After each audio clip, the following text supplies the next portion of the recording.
Estás escuchando La Bitácora del Pastor, el chat, con Mario Medina. Ven con nosotros a una travesía por el extraordinario mundo de la fe, la teología pop y el buen humor.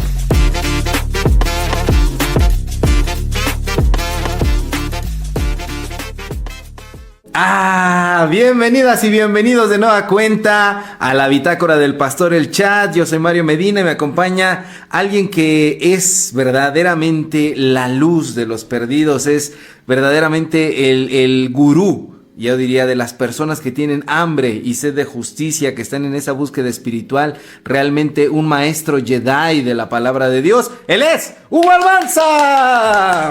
¡Bravo! Bienvenido, Hugo, ¿cómo estás? Hola Mario, ¿qué tal? Finalmente, mire, quiero decirles algo. Normalmente el culpable de no transmitir soy yo. Ajá. Lo reconozco. Sí. Pero en esta ocasión, estas últimas semanas, yo he estado ansioso, deseoso, anhelante de poder compartir estos minutos con nuestra Vita audiencia y nuestro compañero Mario Medina. Pues no sé. Yo creo que alguno de estos días se ha de haber quedado ya atorado en alguna taquería de la Ciudad de México y se quedó tragando como loco y ya no nos hizo caso. Entonces, pues bueno, ni hablar. Pero finalmente, Mario, gracias. ¿Cómo te fue en Los Cabos, donde andabas de vacaciones? No. Mira, la excepción, o sea que estas veces hubiera sido yo, la excepción confirma la regla. No la elimina, ¿no? Al contrario. Entonces, y pues nada, pues estuve anexado estas 2 semanas, bendito sea el Señor, cumplí el programa. Bendito Dios. Y fui liberado ya, y escribí mi cartita, andaba yo con mis calcetitas y blancas y mis chanclitas, ¿verdad? Gracias a Dios ya salí de ahí. Qué bueno. Y pues le doy gracias al Señor que soy una persona nueva, reformada, cambiante. Bueno. Ajá. Con razón te ves más delgado, sí, yo sabía. Sí. Sí, es que nos maltratan un poco allá en el anexo. Pero es necesario sí. Porque, caramba, si no la gente no entiende. Muy bien, pues sean bienvenidas y bienvenidos a este espacio de reflexión. Saludamos a los Vita Escuchas que ya están aquí, como Alicobos, Luzol, Dan Herrera, que ya nos están saludando, deseando buenos días. Muchas gracias por estar aquí. Mira, Dan Herrera siempre como muy pastoral, el saludos, siervos del Señor. Y precisamente vamos a hablar de un siervo del Señor. El día de hoy vamos a hablar de un siervo del Señor. ¿Quieres decir como a grosso modo de qué vamos a hablar hoy? Fíjate que me chivió un comentario, no sé si ya está conectado por ahí Eduardo, pero preguntaste, ¿no? Creo que ayer, ¿de qué vamos a hablar? Pues seguramente de otros cristianos, como siempre. Sí. Mira, yo solo espero que esta vez no se nos vaya la luz, y lo digo en broma y en serio porque anoche se nos fue la luz aquí, y antenoche también. Porque ya ves que de repente mencionamos a ciertas personas y como que pulula en el ambiente algún dron que ahí los vigila y luego nos corta la luz. Bueno, el día de hoy vamos a hacer como que, no sé si formalmente un análisis, pero vamos a estar tomando algunas de las líneas o respuestas que un famosísimo personaje realizó a una recién entrevista que le hicieron, en donde lo cuestionaron sobre su posición política. Estamos hablando de Dante Gebel, que de por sí Dante Gebel es un personaje polémico, pero hiper famoso. Entonces hoy vamos a explorar un poquito qué onda con Dante Gebel. Dice Arturo Martínez que no me quitaron los vicios en el anexo. ¿Qué se trataba de eso? Pensé que eran así como todo pagado. Sí, Arturo, debo decirte que Mario es un caso perdido. Un tazo dorado. Sí, mira nada más esa perla. Sí. Entonces, no. Pues ni modote, fíjate. Bueno, ya decía Hugo, vamos a hablar acerca de unas declaraciones que dio Dante Gebel, que ahora solamente lo estoy nombrando por su nombre, no por su título opuesto, por lo que vamos a hablar en el momento, que han sido muy virales en internet. Lo entrevistaron el 22 de abril en un programa matutino que se llama... El programa donde fue entrevistado se llama... ¿cómo se llama? Ay, caray, ¿por qué no lo tengo acá? Así se llama Buen Día A24, donde el periodista Luis Novarecio, que es periodista y abogado argentino, que ha tenido diversos espacios en cadenas de televisión y de radio argentina, pues tiene ahora un espacio matutino de las 7 de la mañana a las 10 de la mañana.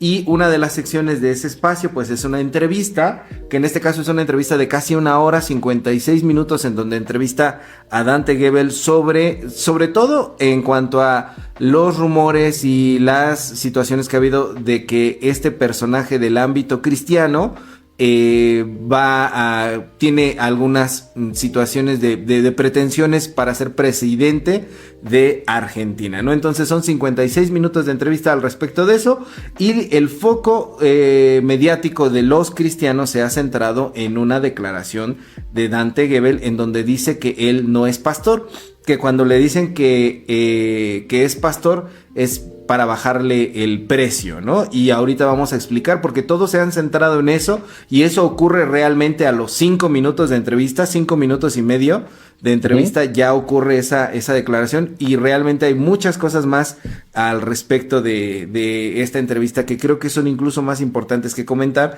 pero no sé si quieras dar como, a lo mejor para la gente que no sabe quién es Dante Gebel, poder platicarles un poquito, tú que sabes más de eso, Hugo. Yo, el más fan. Bueno, Dante Gebel ha sido, la verdad es que él mismo lo explica en la entrevista, es difícil de definir su labor. Ha sido predicador evangélico desde hace muchos años. Él en otras entrevistas, en otros momentos, él se identifica como ministro licenciado de las Asambleas de Dios de Argentina. En los 90s, 2000s, Dante Gebel fue el protagonista de un movimiento juvenil cristiano evangélico en Argentina que reunió multitudes en diversos foros que estaban asociados normalmente a otra cosa. Bueno, él los reunió para hacer estas reuniones multitudinarias en las cuales se predicaba la palabra, él como el orador central, con participaciones musicales de un montón de grupos muy famosos, ¿no? Por ahí en internet, bueno, hoy en internet, porque cuando yo era joven teníamos que andar buscando los videos en VHS, Dios mío de mi vida, qué viejo estoy. Entonces, están por ahí videos de los famosos superclásicos, a una reunión de miles de personas en el Obelisco en Buenos Aires. En fin, eventualmente Dante Gebel se traslada a California, y en California él es el último pastor de la iglesia latina, de una iglesia muy famosa de los Estados Unidos que se llama la Catedral de Cristal. Eventualmente la Catedral de Cristal, la iglesia anglo quiebra. Es una historia así, digamos triste, porque quiebra y es comprada por una diócesis católica, y a partir de él y de esa ruptura con la Catedral de Cristal latina, él inicia una iglesia que hoy existe en Anaheim, que se llama River Church. Entonces él ha sido predicador, actualmente es pastor de esa iglesia, ya no sé si le podemos decir que pastor, pero pues es el conferencista oficial dominical. El orador oficial. El orador oficial de River Church. Y demás, algunos datos así importantes por si no lo conoces, que yo creo que es difícil, pero tiene 5.7 millones de seguidores en Facebook, tiene 3.3 millones de seguidores en YouTube, sus videos en YouTube, o sea, superan los cientos de miles de reproducciones. Cada domingo él comparte una transmisión, un broadcast en vivo de su reunión dominical de su iglesia. Entonces, en fin, o sea, orador de esta cadena cristiana latinoamericana famosísima llamada Enlace, que es la filial de TVN, que transmite desde Costa Rica. O sea, es toda una personalidad. O sea, no es difícil que los evangélicos, que haya cristianos evangélicos latinoamericanos que no sepan quién es Dante Gebel. Ajá, y es conocido incluso fuera del mundo evangélico porque sus predicaciones y sermones son conocidos por muchas personas católicas, judías, o que no se expresan con una denominación religiosa como tal, ¿no? Decir también que Dante Gebel, además de lo que muy bien has dicho ya, fue nombrado en los 90s por allá por la prensa argentina como el pastor de los jóvenes, porque hacía algunos eventos juveniles en estadios. El estadio de River Plate, que caben 85,000 personas, logró llenarlo 3 veces, más de 250,000 personas asistieron, ¿no? El Vélez Arfield también. Ajá. Y ha sido un personaje polémico porque él dice que ha sido a un outsider, se ha manejado por fuera de la iglesia institucional, a pesar de que es ministro ordenado de las Asambleas de Dios, una de las iglesias pentecostales de pues más antiguas y de más tradición históricas a nivel mundial. Y pues bueno, de todas maneras él siempre ha intentado como no estar clasificado. De manera personal, él es comunicador, él es caricaturista. Además de caricaturista, es locutor de radio y también es conductor de televisión y conferencista, y recientemente ha incursionado también en el stand-up comedy, ¿no? Con algunos shows que presenta en diversos auditorios alrededor del mundo, de los más importantes en Latinoamérica. En México ha estado varias veces en el Auditorio Nacional con llenos completos, con una gira que se llama Presidente, en donde hace una mezcla de stand-up comedy, storytelling, que cuenta algunas historias de reflexión de su propia vida y de algunos conocidos. Entonces, sin ser un sermón o un stand-up comedy formal, lo que hace es como una mezcolanza de estilos y de géneros para dar una enseñanza de valores positiva, ¿no? Entonces es una especie de predicación sin ser una predicación, y es comedia sin ser comedia, y es una forma como amable de llevar mensajes positivos hacia las personas, y por eso es que muchos pues llegan a conocerlo también y a lo mejor como congeniar, y eso también le ha ganado como el odio de muchos pastores, ministros, iglesias, etcétera, que lo ven como una situación, pues lo ven a él como un personaje peligroso, ¿no? Como un mero pues orador motivacional y no un verdadero predicador como tal, ¿no? Mira, ya aquí está diciendo Arturo Martínez, decía que ya somos 2 tazos dorados. Y Silgi dice, llevaba tiempo esperando este tema sobre política. El otro día pensaba que los ministros también debemos educar sobre política, no sobre por quién deberían votar, sino sobre lo que deberían ser los líderes, ni siquiera el gobierno, en sus hechos. No me refiero a que oren o digan textos bíblicos en sus conferencias, sino que sus acciones reflejen integridad. No paro de pensar el pesar de los pastores que tuvieron entre sus bancas lo censura aquí, pero es Hugo Almanza, H de Hugo Almanza, no, es cierto, Hitler. Sí, justamente eso quería decirte, o sea, antes de que entremos a la declaración polémica, a mí me sorprende mucho cómo todo el mundo se centró en que si dijo que es pastor o no es pastor, cuando hay un montón de carne al respecto de los ministros y la política, de los cristianos y la política, etcétera. Eso es lo más importante de todo lo que dijo, y nadie vio, por lo visto nadie vio el video completo. O sea, nadie lo vio, nadie se dedicó a ver la entrevista. No sé qué pienses tú de eso, Hugo. Híjole, hay muchas cosas que decir. O sea, por ejemplo, hay cosas que tienen que sobresalir, que se tienen que traer a la mesa. El primero es que es Argentina. Dante Gebel ha sido parte de un grupo de figuras públicas cristianas evangélicas latinoamericanas que están más bien asociadas como con el movimiento carismático pentecostal, del mover del Espíritu Santo y que han tenido asociados a un discurso más dirigido en ese sentido, ¿no? Pero hay que decir que en la política, hasta donde yo tengo entendido, Sudamérica tiene un avance, o sea, en lo relativo a la combinación entre la política y la fe, que van como muy adelantados al resto de los países latinoamericanos, particularmente en México. México, pues somos notablemente católicos y los cristianos evangélicos no le han entrado o no han sabido entrarle o no le han querido entrar o no sé cuál es la definición, ¿verdad? No sé si estaría tan de acuerdo con eso que acabas de decir, Hugo, porque la verdad creo que son modelos diferentes de lo entiendo.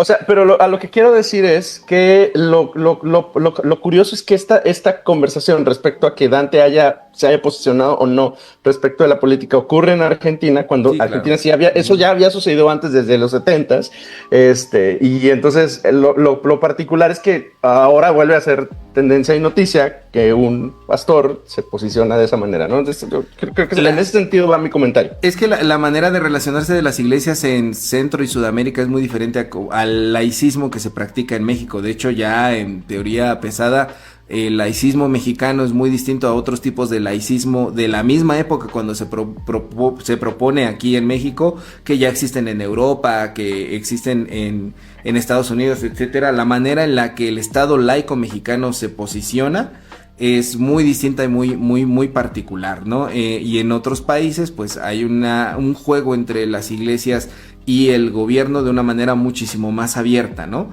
Dice Silgi, para terminar de leer estos comentarios, que muchas gracias por el tema, gracias a ti por estar al pendiente. Y dice Víctor Pacheco, dice, además de que siempre ha tenido amistad con Cash Luna, por lo que ambos siempre fueron criticados. Exacto, ¿sí? No, sí, no juzguemos las amistades. Miren, yo soy amigo de este individuo y por lo que eres ampliamente criticado. Sí. Sí, es verdad eso. Bueno. A ver, entonces, entremos de lleno ahora sí a la cuestión de la entrevista que le hace Luis Novarecio en este espacio de la televisión matutina argentina.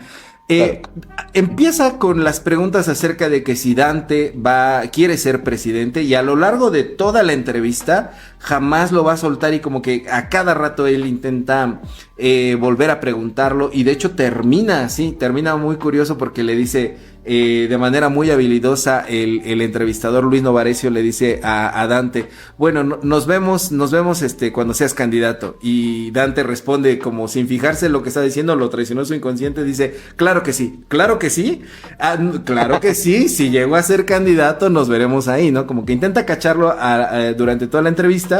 Y también es curioso porque Dante desde el principio dice, no, yo no quiero ser presidente ni me voy a candidatear, pero todo lo que responde es yo como candidato, todo el tiempo está diciendo eso, ¿no? Y Dante dice que no es su sueño ser presidente, que él no quiere meterse en eso, que tiene mucho más que perder que ganar, que él no quiere evangelizar a Argentina porque para eso tiene un púlpito, y también al mismo tiempo está como en un dilema porque dice, no sé si dejar a los mismos de siempre y no tomar una responsabilidad ciudadana y intentarlo, sería bueno. Y entonces cuando le preguntan esto, pues dice, bueno, si se junta un equipo, si logro juntar un equipo de expertos, porque lo importante no es que tú sepas, sino que tengas el número del que sabe, y se logra las situaciones, en algún momento va a decir que después del Mundial, más o menos por septiembre, octubre, ya tendría definido si sí se lanza como presidente o no, y se deslinda de todos los bandos políticos que actualmente están en Argentina, ¿no? Del peronismo, del kirchnerismo, de los libertarianos, etcétera. Empieza a decir él como de, yo no pertenezco a ninguno de ellos. Le preguntan en específico por un político argentino de mucho peso, de mucha masa, y él dice, no tengo nada. Ni siquiera lo conozco. No lo conozco. Y si iniciara un proceso de candidatura sería con gente que no está actualmente en los gobiernos, que sea muy honesta, que se alinee a los valores que nosotros tenemos, y eso sería. ¿Cómo viste tú esta primera respuesta? Bueno, yo anoté, ¿no será que él está dando una respuesta a la política que creo que es la razón de la polémica con los cristianos, ¿no? Ajá. La respuesta que él da sobre la política es, digamos, yo lo puse así, es políticamente incorrecta para las expectativas de los cristianos evangélicos que tienen. Ajá. O sea, es decir, creo que su posicionamiento es, en mi personal punto de vista, bastante sensato. Uh-huh. Pero como que los evangélicos queremos ver el mundo arder. Y como que nuestra expectativa es, no, es el que va a estar ahí porque va a decir y va a hacer. Y parece que tenemos un checklist de las cosas, de los deber ser, el ideal, de lo que debería ser un político. Entonces como que el deber ser es entonces si tú estás ahí tienes que forzosamente decir 1, 2, 3, 4. De hecho es muy evidente que el entrevistador lo cuestiona por supuestos sobre los temas de más rigor y de más polémica asociados a los evangélicos, ¿no? Entonces me parece que él da una buena respuesta. Me parece que el sentimiento, la molestia, la incomodidad es que particularmente los evangélicos esperamos, esperan. No, ya dijiste esperamos. Ya dijiste esperamos. Ya dijiste. Esperamos como una opinión más clara, más radical, más acorde a la expectativa que se supone que debe tener el evangélico, ¿no? Que si un cristiano se lanza para un puesto político, diga, sí, soy cristiano y voy a luchar porque los valores cristianos se pongan como políticas públicas, y precisamente lo que hace Dante es lo contrario. Él dice, por ejemplo, te han dicho que eres el pastor que va a venir a evangelizar a Argentina, y él dice, bueno, es que si sube un pastor o un cura o un rabino, su responsabilidad es convertir a todos a su fe. y él responde que no, que no debiera de ser así. Yo anoté, por ejemplo, yo respecto al contexto, ¿no?, mexicano, porque luego se espera eso, ¿no? O sea, pensamos, si es cristiano, tiene que ser cristiano, ¿no? Y lo enfatizo, ¿no? Como con ese carácter que le imprimimos, ¿no?, los mexicanos a la expresión. Pero ¿qué pasa, por ejemplo, con los políticos mexicanos, ¿no? O sea, no debe ser, ¿verdad? Pero, y sin embargo, en el ejercicio parece como que sí ha sucedido, ¿no? Por ejemplo, cuando llegan la derecha al poder en el año 2000, ¿no? Un ejemplo. Fox. En México, exactamente. Finalmente Fox gana la presidencia y yo recuerdo el día en el que él toma el poder antes de ir al Palacio Legislativo y que se haga oficial la entrega de poderes. Una Suburban gris lo lleva desde el hotel donde él se tiene hospedado hasta la Basílica de Guadalupe. A las 7:30, 8 de la mañana va a visitar a la Virgen, le presenta sus honores y finalmente después de ello es que va al Palacio Legislativo. Es decir, yo creo que las expectativas de los evangélicos sí son ese tipo de posicionamientos radicales, porque por ejemplo en México se ha ocurrido, como pasó con Vicente Fox, que sí se tienen estas como posiciones tan radicales de expresar la fe.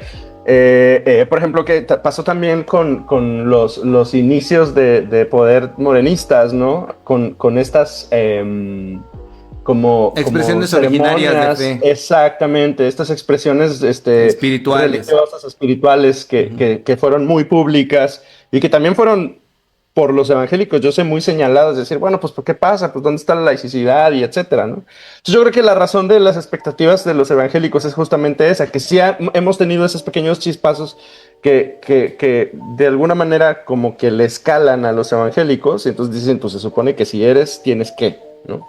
Es que es difícil, son contextos diferentes y exactamente el evangélico o protestante va a decir, no, ¿por qué Fox fue con la Virgen? ¿Por qué los de Morena hicieron esos rituales originarios? E incluso llegaron a decir, ¿no? Como a satanizarlos y decir, están dedicando el país a los demonios, etcétera, ¿no? Hablando de estos rituales originarios. Pero al mismo tiempo esperan que si un evangélico llegara al poder, hiciera un culto y hiciera una oración, como el día que pues fue afirmado en el poder Nayib Bukele, que precisamente Dante Gebel fue el que hizo la oración, ¿no? Claro. hizo la oración allá en El Salvador, ¿no? Pero ahí sí esperaría a lo mejor el evangélico protestante que sea un culto el que se haga ahí en no sé, en algún templo muy importante, ¿no? De alguna denominación religiosa, ¿no? Claro. Y a lo mejor en Sudamérica, en Centro y Sudamérica, el contexto es un poco diferente, es más abierto que se habla, pero de todas maneras pesa a nivel público el hecho de que tienen esa expectativa y el hecho de que él, pues, saber primero si quieres o no quieres ser pastor. Y en segundo lugar, ¿qué tipo de candidato vas a ser? Si vas a ser un candidato que apoye los valores tradicionales de la derecha fundamentalista, cristiana, evangélica, ¿no? Es que hay que decir que desde el principio se deslinda de los evangélicos. Uh-huh. Porque su expresión fue, no soy evangélico, soy cristiano. Uh-huh. El evangelicalismo es una rama. Ajá. No soy pastor, soy comunicador. O sea, él va como, pues sí, desligándose de alguna manera, ¿no? No sé si no sé si hay un discurso político detrás y que lo está preparando. No, claro que hay. Uh-huh. O si simplemente lo está haciendo como por cordura. A mí no me gusta pensar mal de la gente como a ti. Yo quiero pensar que... Pero es que sí, es política. Toda expresión pública es política. Pero mira, claro, después de que le preguntan si quiere ser presidente, le dice a Luis Novarecio, hay una pregunta que yo me reservo para el final, pero me urge preguntártela a ti. ¿Quién es Dante? ¿Quién eres? Y entonces ahí es donde empieza la respuesta polémica, porque él empieza a decir que él no se define por su oficio o por su profesión, porque él cree que los seres humanos somos más que lo que hacemos lo o que a lo hacemos. que nos dedicamos, ¿no? Entonces él dice, ¿eres pastor? No, no soy pastor, ¿no? Porque los pastores, y empieza aquí, que creo que esto tampoco es algo que se ha resaltado mucho, empieza a decir que los pastores huelen a oveja, que son los pastores son los que... Metafóricamente hablando, Metafóricamente hablando, ¿no? claro. Huelen a oveja porque hacen un trabajo descomunal, muy respetable, muy honorable, están visitando enfermos en hospitales, están haciendo un trabajo descomunal, ¿no? Dice, yo me defino a mí mismo como un comunicador.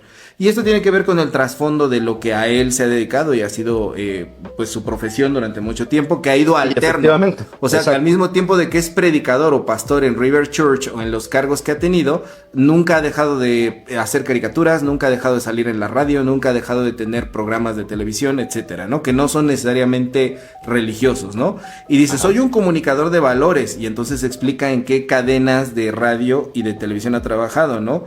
Que hay que decir que su historia es descomunal. O sea, el tipo ha estado en muchas cadenas de televisión, no nada más en Argentina, en los Estados Unidos, para la audiencia. Y ha ganado tiene una historia. premios de comunicación por sus programas, ¿no? No premios de que te dan el Oscar cristiano, ¿no? Que no vale ni para nada, ¿no? O sea, son cosas así, que sí le han dado premios por ser comunicador. Y después dice, fue en el diario Crónica en 1996 que me dieron el título del pastor de jóvenes, ¿no? Porque alguien que es pastor, yo no me defino como pastor, porque alguien que es pastor debe tener un estudio fundamentado en eso. Y dice que siempre tan solo se define como un torpe comunicador de los valores éticos, morales y familiares.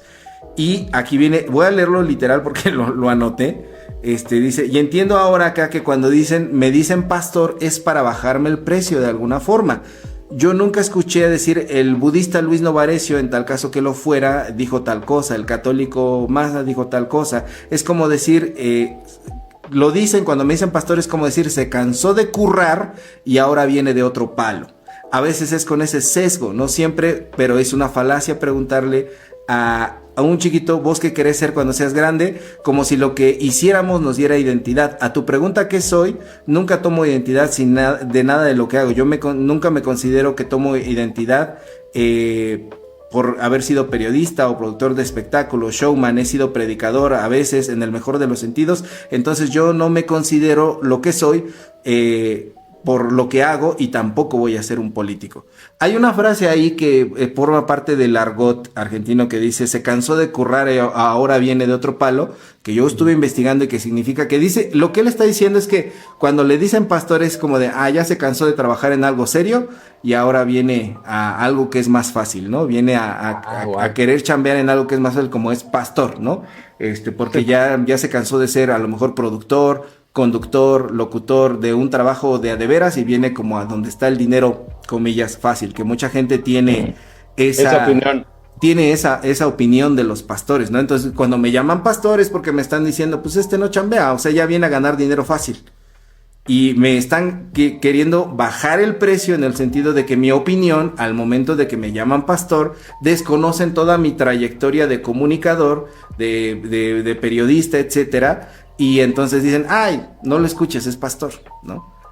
Como si eso fuera algo menor. No es necesariamente que él opine algo malo del oficio de pastor, porque antes ya expresa en el discurso que tiene una opinión muy loable de lo que es el oficio de pastor, y tan loable es que dice, yo no alcanzaría a poder cubrir ese título, ¿no? Entonces creo que eso ha faltado un poquito en el análisis de lo que ha estado diciendo, porque se ha ido de una forma muy simplista. Ahora, no estoy diciendo que eso no implique que no se deslinde, pero lo que digo es que lo que han estado comentando no tiene como, no han hecho un análisis sobre eso, que él está diciendo, bueno, cuando me llaman pastores porque me están menospreciando.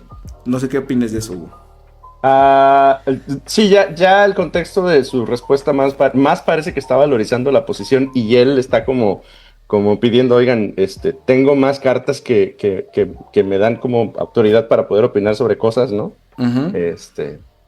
Pero pues su declaración terminó pasando lo que me estabas platicando hace rato con el CapCut, que ella le cortó todo lo que estaba diciendo y terminó apareciendo como un como un anticristiano, ¿no? Como un blasfemo, hereje, negador de la fe, etcétera, ¿no? Que de todas maneras lo que dijera iba a ser polémico. Porque si verdaderamente está buscando la candidatura a la presidencia, que así parece a todas luces, el decir que era pastor, pues bueno, eso como que pone un sesgo muy grande de las personas que podrían potencialmente votar por él versus los que no son evangélicos, ¿no? Pero sí creo que es importante mencionar cómo es que, en qué contexto dijo esto. Sí, Hugo. Hay algunas preguntas más que le hace, por ejemplo, ¿la CIA te promueve? Porque además el tipo es pastor en una iglesia en los Estados Unidos. Uh-huh. Entonces, y hay contexto, ¿no? O sea, sí hay una historia de intervención de la CIA en los gobiernos latinoamericanos allá por el tiempo de la Guerra Fría. Entonces, uh-huh. sí existe ese como, esa, no sé si preocupación, alerta, idea, como comprensión del intervencionismo yanqui en la cultura latinoamericana, y por eso se le pregunta, ¿no?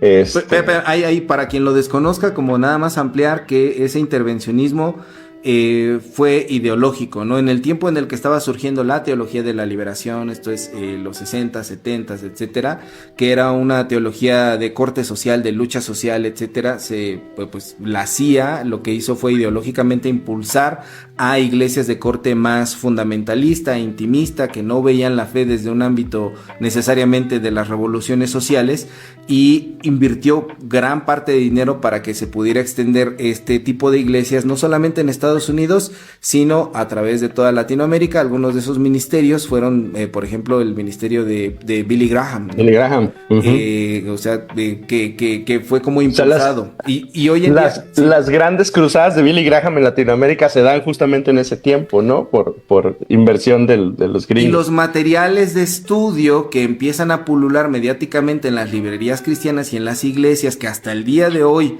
tienen mayor ponderancia en estos medios, son precisamente los impulsados por estas iglesias. Tú vas a una librería cristiana, como la más conocida o famosa aquí en la Ciudad de México, no sé cuál sea allá en tu contexto, pero aquí en el centro histórico hay una librería que no diré su nombre, pero se llama Maranata, en donde solamente encuentras materiales de ese tipo de visión del cristianismo, ¿no?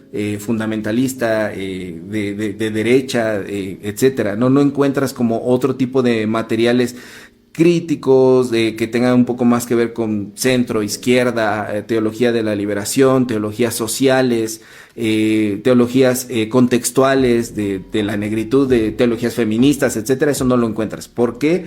Tiene una razón histórica, ¿no? Tiene una razón histórica de esto, y por eso le preguntan a Dante, bueno, ¿te patrocina la CIA? Y dice, ojalá que me patrocinara la CIA, tendría un montón de dinero.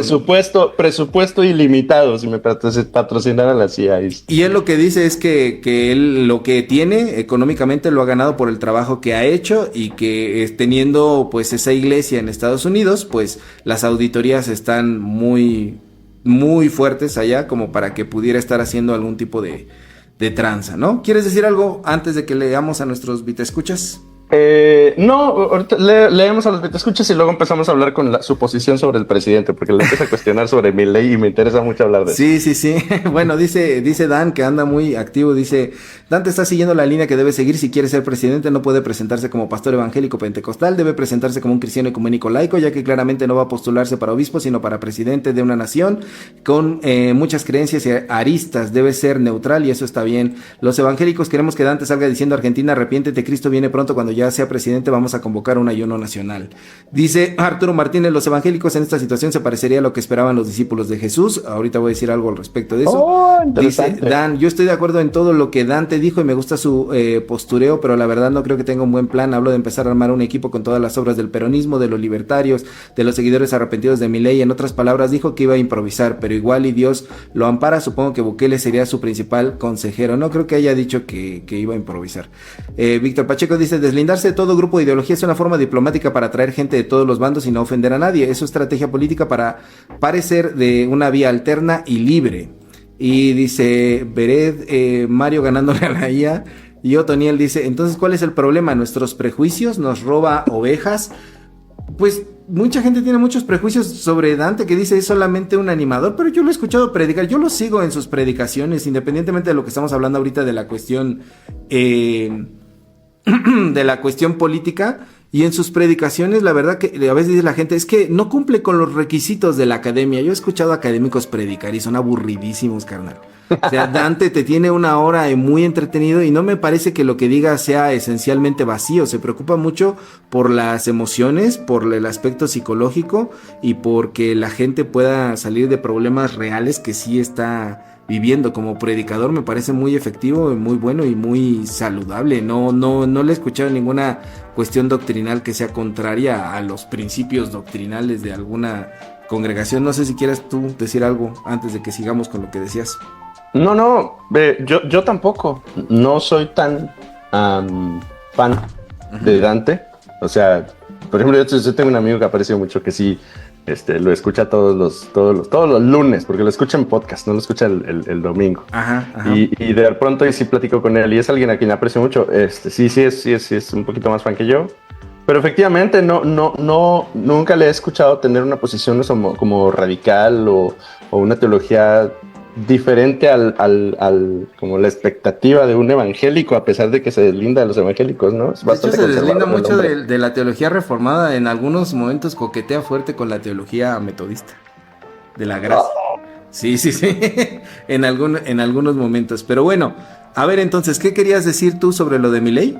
Sí, lo cuestionan sobre Milei. Ahora, hay que decir, Milei es el presidente de la República Argentina, uh-huh. Un personaje polémico, un hombre mediático, querido por muchos, odiado por otros tantos, y entonces lo cuestionan. Uh-huh. Su respuesta es bien interesante, dice, tengo un gran respeto por la figura presidencial. Y de hecho utiliza una palabra muy de argot cristiano. Palabras por estoy parafraseando. Es una unción particular. O sea, utiliza esa palabra, unción. Que el presidente tiene una unción. El presidente tiene una unción particular. Dice, es una posición que merece honor. Y luego remata diciendo, yo respeto más la figura del presidente, probablemente que el presidente mismo. Uh-huh, uh-huh. Y está especial, me hizo así como, llamó mi atención el uso de la palabra unción en su respuesta. La figura, él continúa esta línea de pensamiento diciendo, en mis tiempos el maestro, respetabas al maestro y hacías lo que él te decía porque sus palabras eran ley. Uh-huh. Dice, y crecí en un ambiente en el que a la figura se le respeta. Entonces esa opinión me parece como acertada, pero también muy central, ¿no? Sí, cada vez que le preguntan algo al respecto de Milei y de algunos casos de corrupción que han ocurrido en Argentina, él trata de no emitir ningún juicio. De hecho, veía como un pequeño reel que hicieron un recorte de cada vez que le preguntaban ¿por quién votaste? No voté. ¿Qué opinas de esto? No opino. ¿Qué piensas de esto? ¿Hizo mal? No lo sé. Y como que toda la entrevista puesta en no lo sé, no opino, no quiero meterme en esa polémica, no quiero hablar mal de los otros. Esto parte un poquito de la situación que él dice que él no quiere polarizar más, no quiere dividir más, que entiende a su país en una situación de bandos y extremos, que todo el mundo está mirando así como de qué bando eres, de qué extremo eres, para saber si eres de los nuestros o eres de los otros, porque si eres de los nuestros ya no puedes participar para nada con los otros, y eso incluye al pueblo evangélico protestante, ¿no? O sea, uh-huh. Precisamente lo está mirando así como de qué bando eres para no para arroparte o decir que eres de los otros. Y él dice que lo que se necesita es poder pues unir a Argentina, ¿no? Y que la política deje de estar en esa cuestión de los bandos y que pueda pertenecer a algo que él dice que es el metro cuadrado del argentino, que el argentino tiene como algunos problemas sociales diarios, que no hay comida, no hay medicamentos, dan por ahí una estadística de 6 de cada 10 niños argentinos están comiendo mal, y entonces dicen no se han preocupado ni por alimentarlos, porque cuando no se alimentan pues no pueden estudiar, no pueden aprender, porque la prioridad es comer, pero si no hay una buena alimentación pues no se puede hacer. Y como se ha hecho mucho una política de ideologías, no se ha centrado en poder resolver, dice, el Estado debe estar para poder resolver eso, para poder dar medicinas, para poder dar alimentación, para poder dar educación, para poder socorrer en los servicios básicos, y plantea a los políticos argentinos como que han estado enfrascándose en la grandilocuencia de los debates ideológicos y no han estado como atendiendo las políticas públicas, ¿no? Como lo que finalmente sí afecta a las personas de a pie, ¿no? Sí, su deslinde de los temas difíciles es: tengo convicciones, pero hay necesidades. O sea, porque lo cuestionan sobre la familia tradicional, lo cuestionan sobre el aborto, y él responde sobre la comunidad LGBT. Y dice: no estoy ni a favor ni en contra, yo tengo convicciones, que me encantaría que si hay un equipo, poder ayudar a Argentina en los términos, como dices, más básicos, a su manera de bajar todo esto, todas esas cuestiones que obviamente son polémicas, obviamente se lo van a preguntar, obviamente espera una declaración chiclosa para aprovecharse de ahí, ¿no? Y demás, y él dice: no, ese no es el tema justo son las necesidades básicas que nadie les está atendiendo. Y ahí hay una situación de que emplea el ejemplo bíblico de Pilato, ¿no? Que dice que es timorato, que es tibio, que se lava las manos porque no quiere quedar mal ni con los romanos, ni con el pueblo judío, ni con ninguna fracción que en ese momento existía.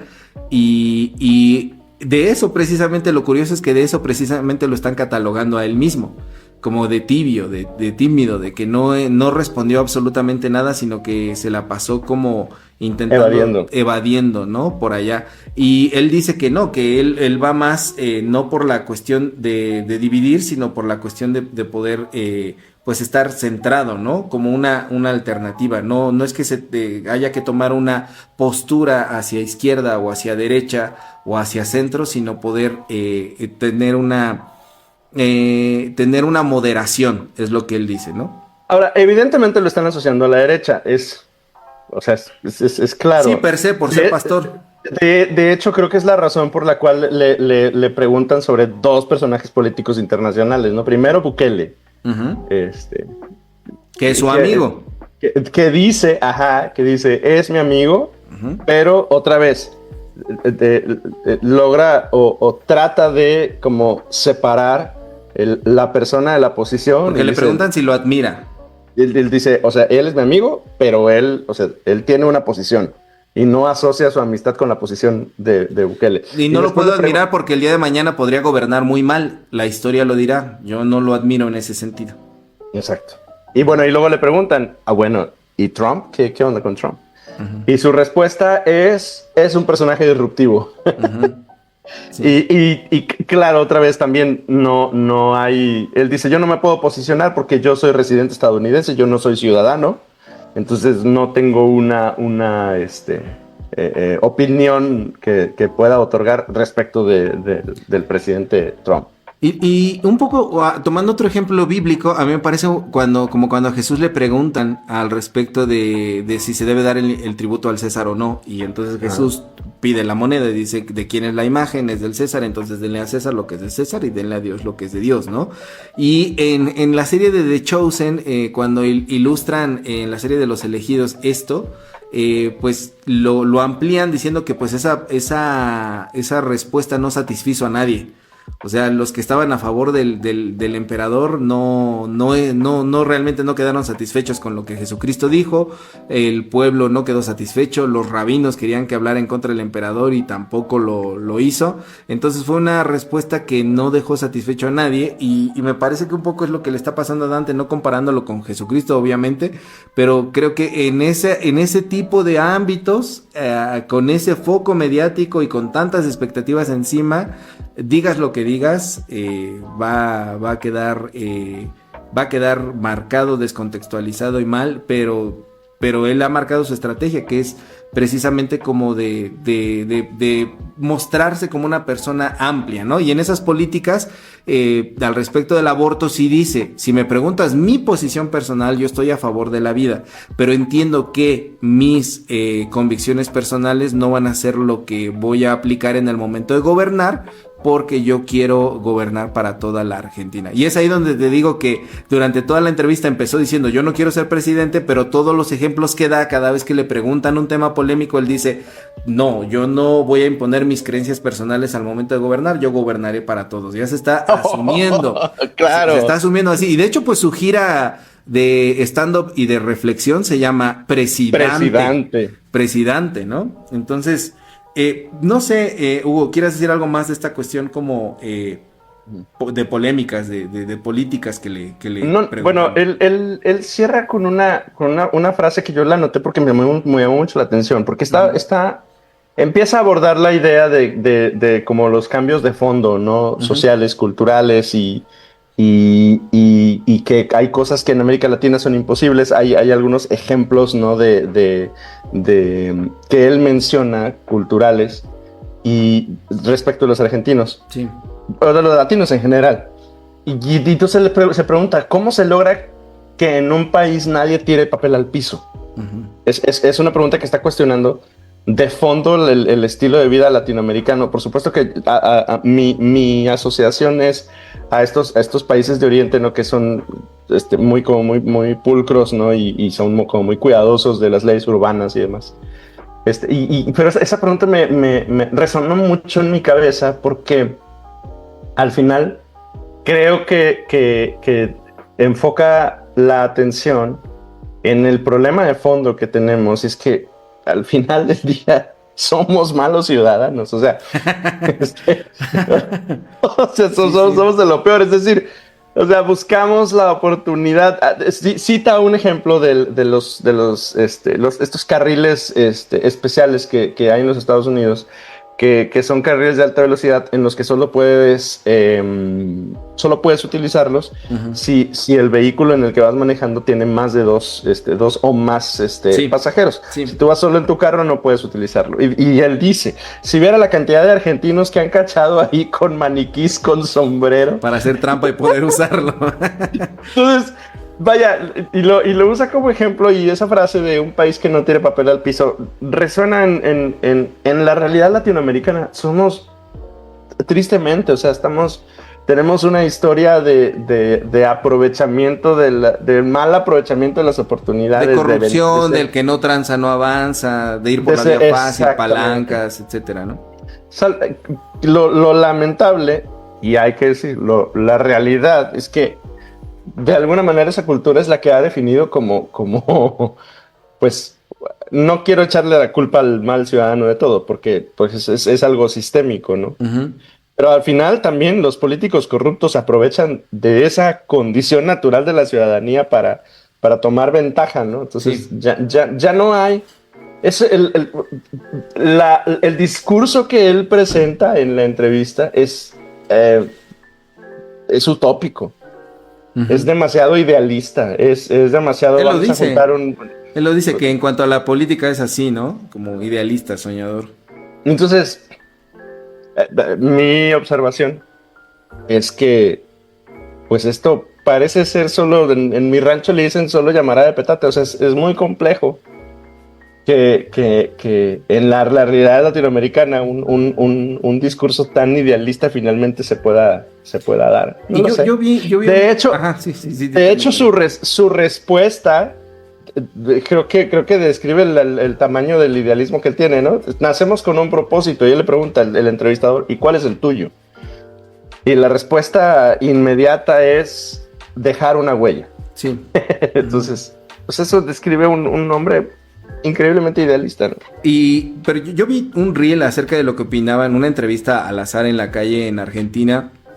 ¿Conoce a Dante Gebel? Sí, no, etcétera, ¿no? ¿Qué piensa de sus aspiraciones para ser presidente?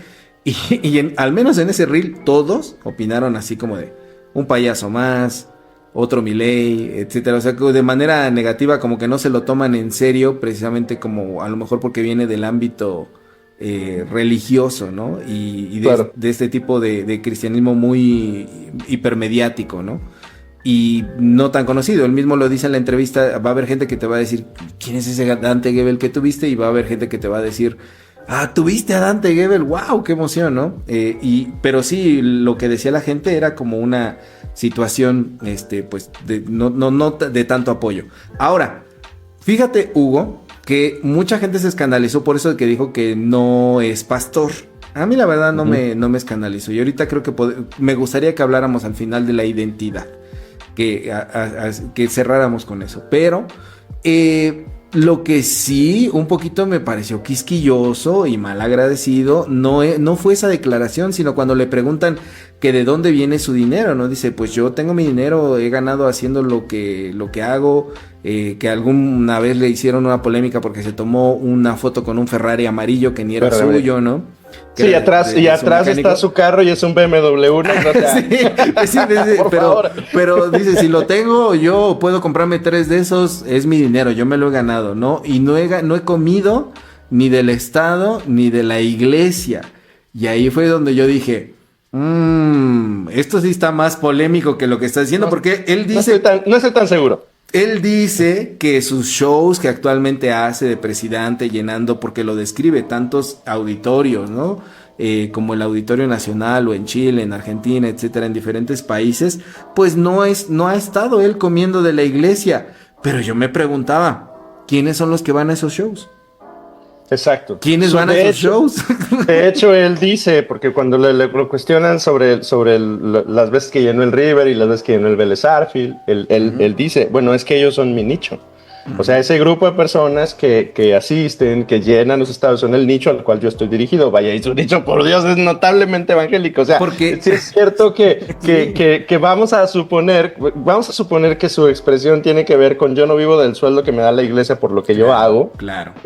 Pero su plataforma, porque además dice, mis ingresos son por shows, yo soy un influencer, yo recibo muchísimo dinero me paga Meta. Pues sí, yo creo que pero por tus posteos, ¿no? Y publicaciones y videos de predicaciones, ¿no? Del material que él genera siendo predicador de una iglesia evangélica. Sí, claro. En Estados Unidos, o sea, por favor. No es que no coma de la iglesia, a lo mejor directamente. Que por cierto, ¿no? yo debo insistirte, o sea, yo creo que algo estamos haciendo tú y yo, estamos haciendo algo mal. Alguien, por favor, asesórenos para... Alguien, ayúdenos, por favor, necesitamos aprender a monetizar nuestros sermones y este programa. Sí. Nosotros sí somos pastores. Sí. Tenemos deudas, por favor, alguien oriéntenos. No, es que esto precisamente a mí me parecía, porque él dice siempre, es que vienen católicos, vienen judíos, viene gente no creyente, etcétera, ¿no? Que está en una búsqueda espiritual. No es la iglesia la que me paga. Bueno, la iglesia es la asamblea de las personas, es la gente. La iglesia no es la institución, la iglesia somos las personas, ¿no? Y cuando dice eso, yo pensaba, bueno, hay técnicas que se pueden utilizar para poder medir el público de alguien en un show teatral, como el que le está correspondiendo. ¿Dónde están los estudios públicos que digan que efectivamente el mayor porcentaje no proviene de una iglesia? No los hay. A lo mejor él tiene sus números, pero no son públicos. No son públicos de que digan, esta empresa que se dedica a hacer encuestas, ya hizo tal encuesta y determinó que sí, que el 70% de las personas que van a ver a Dante al Auditorio Nacional son no creyentes, ateos, son agnósticos, se declaran como gente sin religión. No es cierto. No es cierto, la mayoría de las personas que lo conocen sí está dentro del ámbito de las iglesias. Yo conocía a señoras que lo veían en el ámbito del Herbalife, ¿no? Por ejemplo, ¿no? En algún momento, sí, ok, no de una iglesia, pero sí se declaraban como, al menos como católicas culturales, ¿no? Entonces, no diría yo que no viene del ámbito de la iglesia. Entonces, yo cuando veía estas críticas hacia él, yo pensaba, ¿y por qué nadie apuntó hacia eso? Porque sí lo dice dentro de la misma entrevista. Y pues bueno, ahí está como la situación de que me parece que nadie vio la entrevista completa. La entrevista completa. Y bueno, ya después le preguntan sobre sus papás, sobre su historia familiar, sobre qué hay después de la muerte, si verdaderamente cree en Dios, etcétera, y le vuelven a preguntar sobre la parte otra vez, ¿no? Si va a ser presidente, si va a ser candidato, y es ahí donde le hacen esta preguntita trampa de nos vemos cuando seas candidato, y él dice, sí, ahí nos vemos, ¿no? Pero no sé, ¿hay algún tema que quieras rescatar más? Porque hay dos cositas que creo que podemos charlar. No, adelante, venga, charlemos, Mari.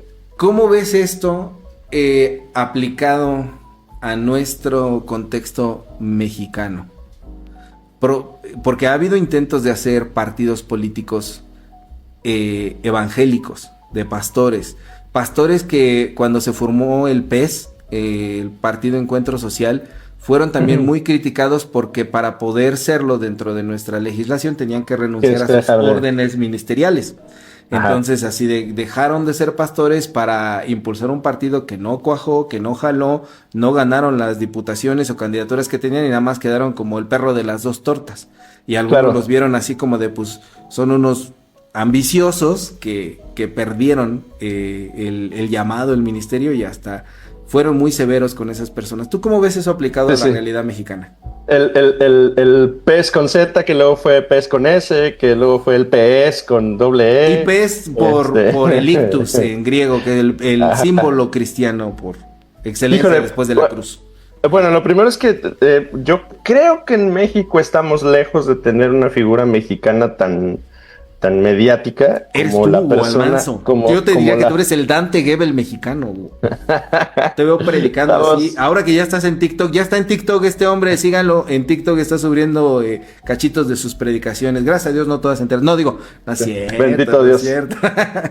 Ajá. O sea, ya de manera muy sensata, estamos muy lejos de tener una figura así. No ha aparecido todavía.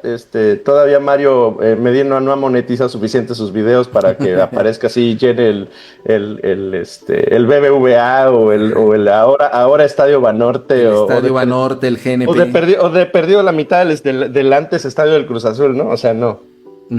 O sea, no tenemos una figura de ese tamaño, ¿no? Entonces, sí está complejo que eso en el futuro inmediato se pudiese replicar. Como lo dijiste tú hace rato, el laicismo mexicano es distinto al del resto de Latinoamérica. Y no parece, hay que decirlo así, a mi óptica, ¿no? Muy reducida. No parece que los evangélicos mexicanos seamos un frente tan sólido como para poder plantearnos un escenario. Un proyecto, plantear la presentación de un proyecto político. Se me hace que, creo que la razón de ello es que estamos como los cangrejos de la cubeta, ¿no? Peleándonos entre nosotros, que no hay como, no ha habido alguien que haga esa perspectiva de unicidad. Pero llegan contigo y hablan contigo de un partido local y te dicen, Hugo, vemos que usted es un líder en la comunidad, jale para presidente municipal. ¿Te avientas o no? Yo creo que no. ¿Por? No sé. No. Yo porque así dijo Dante Gebel en la entrevista, ¿eh? Lo mismo que tú estás diciendo. No, pues yo estoy seguro que no. O sea. ¿Pero por qué? ¿Porque un pastor no deba de serlo o qué? No que un pastor no deba de serlo. Yo, o sea, definitivamente no es una de mis aspiraciones. No creo que tenga yo los skills, las habilidades, las capacidades para hacer eso. El ambiente político mexicano está muy minado. Es que en la parte histórica, Hugo, cuando nuestra iglesia, en particular a la que pertenecemos nosotros, el metodismo, en general el protestantismo, cuando llegó a México, tenía historia, fue sí, tomado por supuesto, por los liberales en aquel momento, por la gente que estaba proponiendo una nueva nación después de la Revolución Mexicana, y varios de los pastores se veían como con la preparación para poder estar en puestos, sobre todo educativos, dentro de los gobiernos locales, municipales, en las alcaldías, y por eso es que se fundaron muchas escuelas de instituciones cristianas en nuestro país, ¿no? Que poco a poco fueron volviendo a manos del gobierno, pero varios de ellos fueron tomados para secretarios de cultura, secretarios de educación, para diputaciones, precisamente porque veían en los pastores una preparación para poder hacerlo y una visión de su fe que tenía la santidad social de por medio como para poder impulsar a México hacia otros horizontes, ¿no? Que era lo que se quería hacer en aquella reconstrucción de nuestro país en 1910 para adelante, ¿no? Bueno, 1921 para adelante, ¿no? Pero yo pensaba si ahora los ministros de culto tendríamos la misma preparación, la misma visión, la misma buena reputación. Entiendo que el contexto ha cambiado, pero desde el punto de vista de nosotros como ministros tendríamos la misma como vocación de decir estoy para servir más allá de las cuatro paredes de mi congregación la vía política es una vía posible. Y bueno, yo preguntaría, bueno, yo me cuestionaría a mí al respecto. Esa es mi responsabilidad, es yo convertirme en el que va adelante.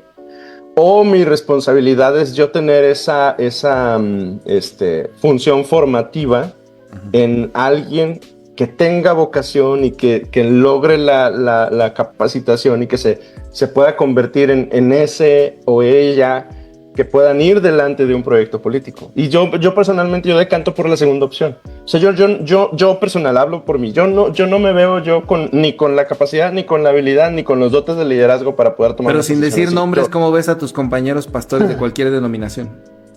En tu realidad, en tu entorno. Porque aquí, mira, ya Vox Populi, Vox Dei. Beret dice, Hugo para presidente. La voz del pueblo es voz de Dios, ¿eh? Hugo para presidente, dice acá. Saludos, Eduardo, qué bueno que estás por acá. Yo no aspiro a ser presidente, ya te dije, yo espero ser arcángel, apostólico, no sé, otra cosa. Tampoco la presidencia es algo digno. La presidencia, no, es... ¿Qué le dijeron qué respondió Billy Graham cuando le dijeron eso? Hay una cita no de sé, Billy Graham, ¿no? No, la desconozco. Que lo invitaron a ser presidente y algo así como que yo no me puedo rebajar a ser presidente. Que dijo al revés, ¿no? No podría rebajar de puesto, mi puesto es ser pastor, ¿no?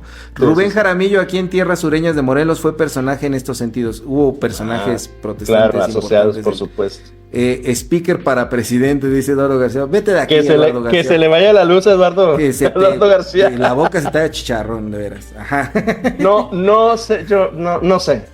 Pero yo sí creo, o sea, mi función profética sacerdotal, sí es apuntalar a alguien. O sea, ese sí sería un sueño padrísimo, yo sí me emociono al pensar que alguno de los muchachos de las comunidades donde yo tengo la oportunidad de pastorear y dirigir, se conviertan en líderes que puedan dirigir un movimiento social político. Eso sí sería padrísimo. Yo me sentiría profetizando aquí, orgulloso. Moisés no sabía que liberaría a su pueblo de Egipto como Hugo a México. Yo creo que sí lo sabía, pero bueno, eso es todo. Es que yo sí me voy a meter en camisa de 11 varas. Yo te voy a decir, yo veo al común de nuestros compañeros pastores y no creo que tengamos la capacitación para hacerlo. Sé que en México como ciudadano puedes participar de ello, pero... dadas las circunstancias, ¿verdad? Pero no creo que tengamos esa misma capacitación, cultura, educación, buen testimonio, capacidad de liderazgo, de gestión, etcétera, que quienes estuvieron en un principio, ¿no? Creo que el ministerio pastoral ha decaído mucho en ese nivel de exigencia para con sus... Okay. Y el mayor ejemplo somos nosotros dos. ¿Qué puedo decir? Esto es lo que hay, ¿no? Pero sí creo que precisamente también soporten. Pero también en la parte teológica hay una teoría que se llama el dominionismo, que está muy presente en las iglesias neopentecostales, que el dominionismo es traer el reino de Dios a la tierra. ¿Pero cómo? De esta manera en que ahora los pastores deben participar en la política para evangelizar a las naciones, ¿no? Que es distinto a la santidad social de que vamos a influir positivamente en la nación, vamos a ser buenos ciudadanos, etcétera. Ahora es como de Dios nos manda a conquistar las naciones, no solamente a través de la predicación, sino influir directamente en las políticas públicas, ¿no? Sobre todo las que tienen que ver con aborto, diversidad sexual, matrimonio igualitario, etcétera, todo eso, ¿no? Entonces, si algunas iglesias de ese corte neopentecostal, nuevas, no denominacionales, relevantes, relevantes las ves actuando en la esfera pública, es porque esta teología está de fondo.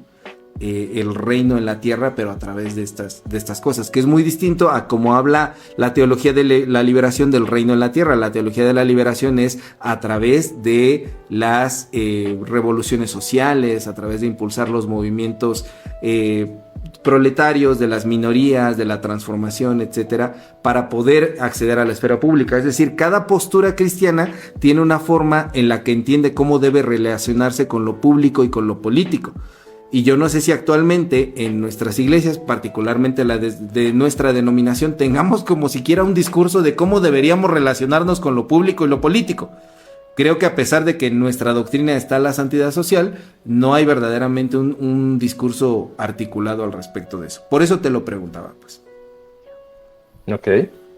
Ok, dice, pues allá tú y tu mala cabeza. Hazte bolas tú.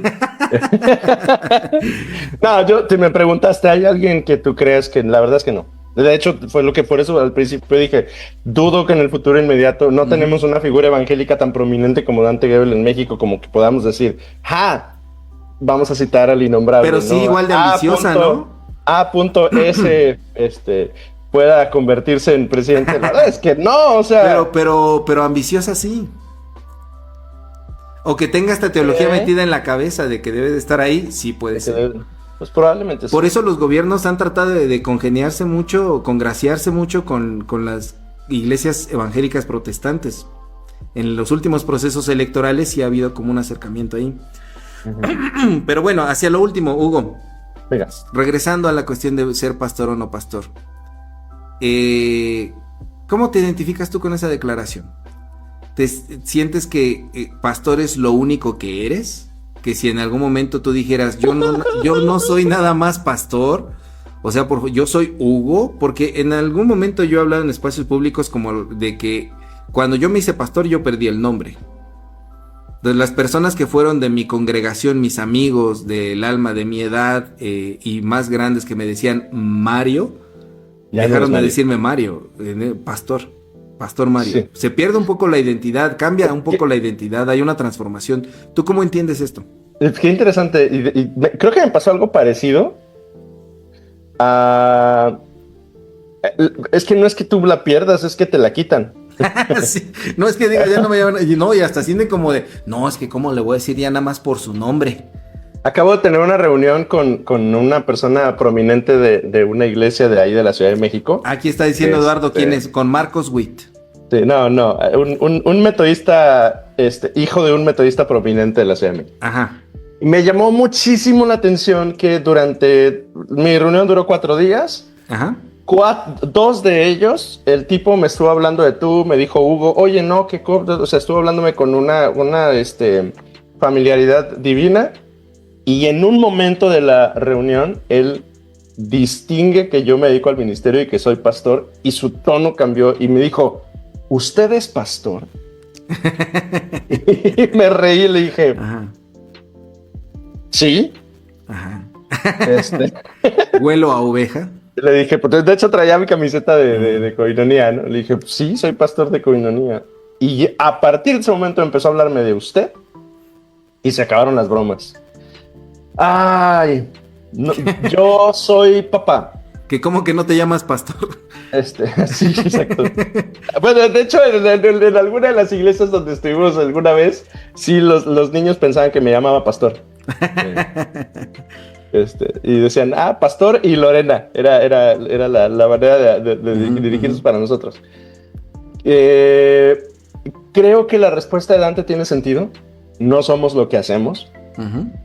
Creo que por la naturaleza del trabajo que tenemos, sí hay un momento en el que sí esto se convierte en una simbiosis de no separar lo que somos de lo que hacemos. Porque uh-huh. Además creo que una de las cosas que hace complejo esto es que como que a menos de que uno sea muy intencional, es difícil separar el momento en el que yo dejo de ser mi función y solo soy Hugo, el papá de Hugo Agustín y de Marco y el vecino de la colonia. O sea, ni en mi colonia puedo decir, mi casa, para los que no saben, tengo la bendición de que la casa de la iglesia donde yo vivo no se encuentra en la propiedad de la iglesia. La casa donde mi familia y yo vivimos es de la iglesia, porque es una propiedad que compró la iglesia, pero está en una colonia separada como a 5 kilómetros del lugar donde tenemos el templo. Pues ni aquí me libro de eso. O sea, mi vecino sabe que la casa es de la iglesia, que el fulano que vive en la iglesia es el pastor. Y se persina cuando llega a tu casa, sí. Entonces, o sea, está muy complejo en el caso. No sé si en alguna otra denominación, porque pues nuestro universo es como muy chiquito, ¿no? O sea, nuestro universo es de 400 pastores que son parte de nuestra denominación, ¿no? Sí. No sé si en algún otro contexto es diferente, pero en el nuestro está difícil separar la posición de la persona. Hay una cuestión de simbiosis fuerte que puede redundar en una pérdida de la identidad que a muchas personas que se dedican al ministerio les hace volarse la cabeza porque no entienden que no son lo que hacen. Y en crisis emocionales, psicológicas, familiares, no lo logran separar. Es fuerte. Claro. Eso, porque aparte luego no hay como un coacheo, un acompañamiento para eso, ¿no? Para poder hacer que las personas no sufran esa transformación. Pasa como cuando hay un infiltrado, ¿no? En estas novelas policíacas, pero sí es una teoría psicológica de que si meten a un policía encubierto, bueno, la psicología del policía es que se termina convirtiendo verdaderamente en un mafioso, ¿no?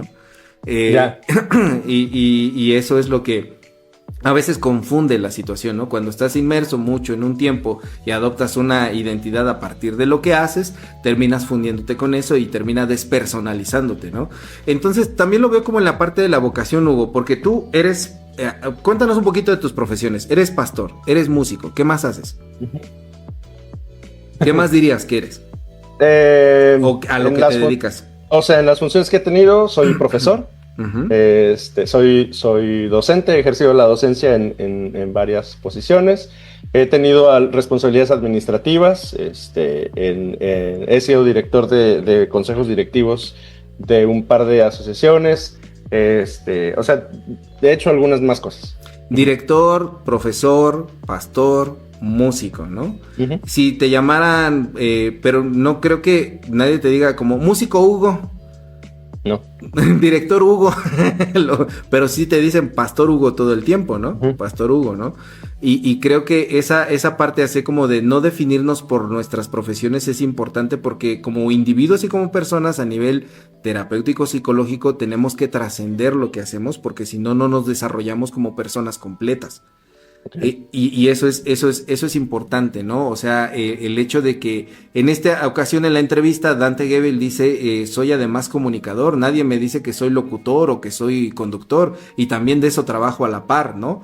Por ejemplo, yo entiendo que yo estudié comunicación y periodismo en la UNAM y tengo siempre como esas inquietudes de las comunicaciones.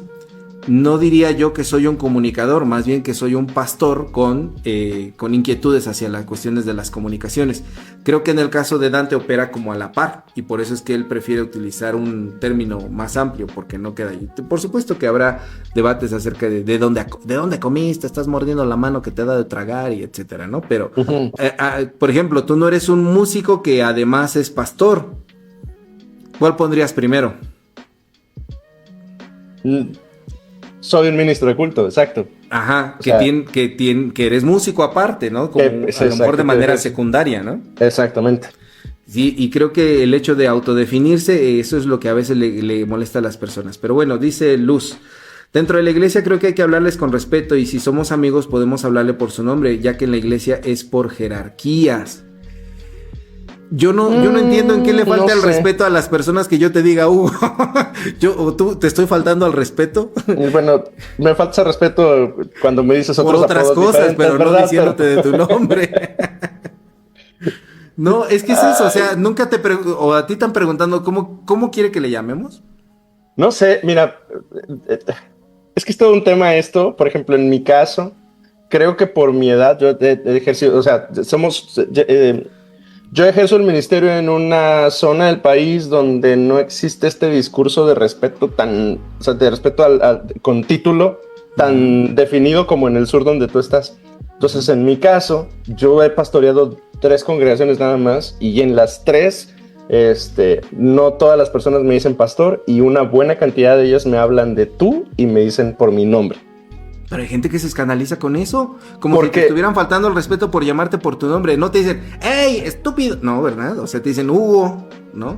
Ujú. Y yo también, por ejemplo, pero creo que es parte de la cultura de iglesia que Lorena y yo generamos alrededor de nosotros, porque nosotros no solemos hablarle a la gente por hermanos. O sea, solemos siempre referirnos a la gente por su nombre.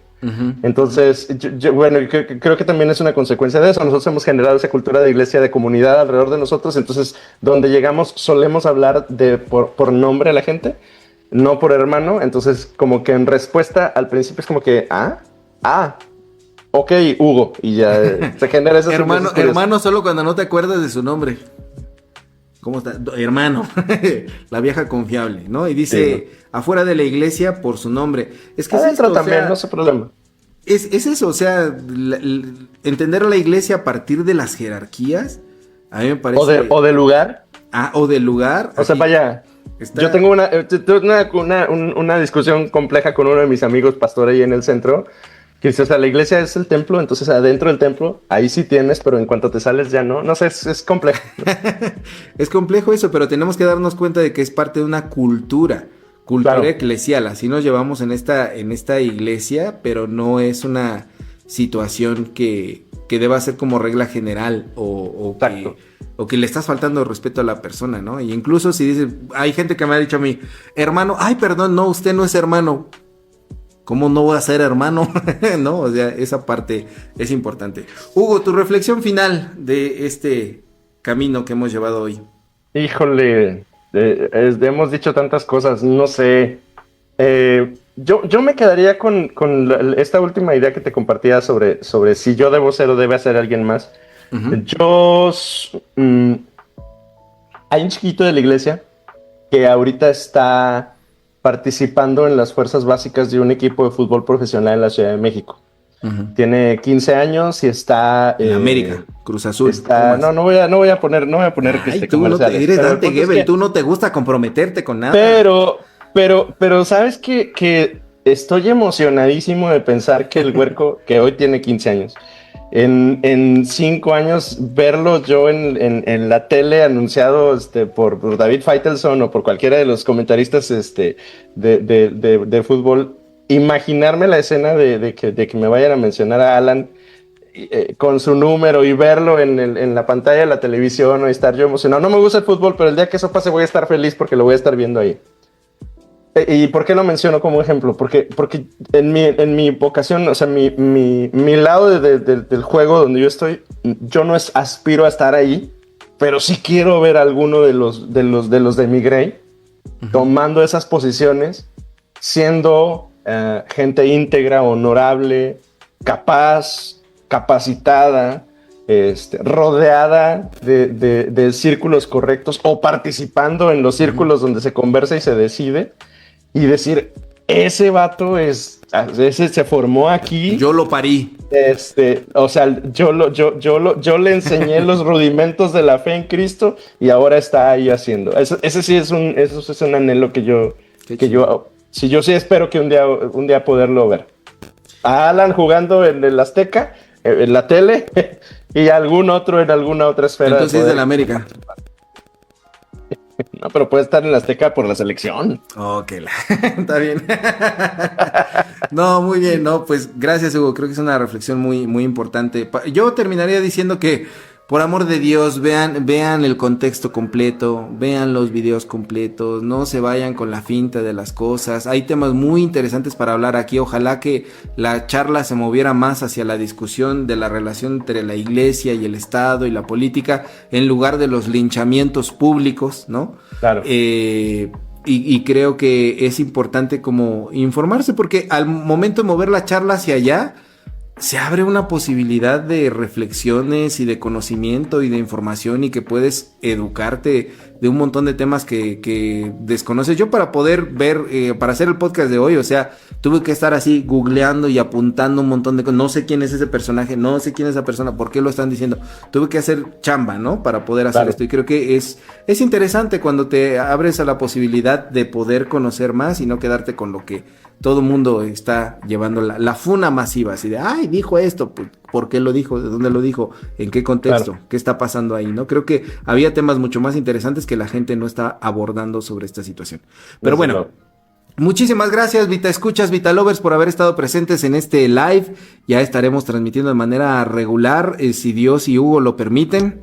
Así es, y estaremos todos los miércoles a las 10 de la mañana. Recuerden que este live se baja de Facebook y de YouTube y se edita para ponerle música, etcétera, y poder subirlo de nueva cuenta a Spotify y YouTube. Compártanlo cada vez que vean nueva publicación de La Bitácora del Pastor.